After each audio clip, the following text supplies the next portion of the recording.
సల్మాన్ ఖాన్ కు ముంబై హైకోర్టులో ఊరట లభించింది. దుబాయ్ వెళ్లేందుకు హైకోర్టు అనుమతి ఇచ్చింది. పూర్తి వివరాలు మా కరెస్పాండెంట్ శ్రీనివాస్ అడిగి తెలుసుకుందాం. శ్రీనివాస్, ముంబై హైకోర్టు అనుమతులకు సంబంధించి వివరాలు చెప్పండి. మనం చూసినట్టయితే సల్మాన్ ఖాన్ కేసులో ముందు నుంచి ఆయనకు త్వరగా బెయిల్ లభించడం, ఆ తర్వాత బయటికి వెళ్తాడా లేదా, బయటికి ఇండియా భారతదేశం నుంచి బయటికి వెళ్లకుండా అనుమతులు ఇవ్వద్దని చెప్పారు. కానీ మళ్ళీ ఏదో కాన్సెప్ట్ పరంగా ఆయన బయటికి విదేశాలకు వెళ్లేందుకు ఈ రోజు ముంబై హైకోర్టు ఆయనకు అనుమతించింది. దీనిపై భిన్న స్వరాలు వినిపిస్తున్నాయి. అయితే సల్మాన్ అభిమానుల్లో మాత్రం హర్షం వ్యక్తం అవుతుంది, ముఖ్యంగా ఆనందం వ్యక్తం అవుతుంది.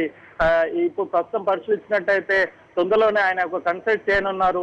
దీన్ని దృష్టిలో పెట్టుకొని ఆయన వెళ్లాలని పిటిషన్ దాఖలు చేశారు ముంబై హైకోర్టులో. దీనికి ముంబై హైకోర్టు అనుమతించింది. తరంగిణి. శ్రీనివాస్, అయితే పిటిషన్ లో పేర్కొన్న ఏ అంశాలు పరిగణలోకి తీసుకొని కోర్టు ఈ అనుమతులు ఇచ్చింది?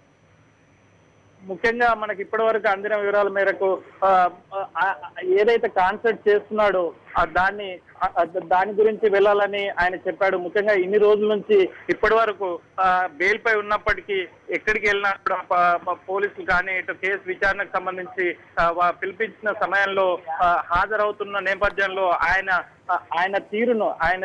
తీరును దృష్టిలో పెట్టుకుని, అదేవిధంగా ఆయన చేస్తున్న మంచి పనులను దృష్టిలో పెట్టుకుని, వీటన్నింటి దృష్టిలో పెట్టుకుని ఆయన ఎక్కడికి వెళ్ళినా మళ్ళీ తిరిగి వస్తాడన్న నమ్మకంతో ముంబై హైకోర్టుని ఆయన న్యాయవాది నమ్మించారు. దీంతో ముంబై హైకోర్టు ఆయనకు విదేశాలకు వెళ్లేందుకు అనుమతించింది. తరంగిణి.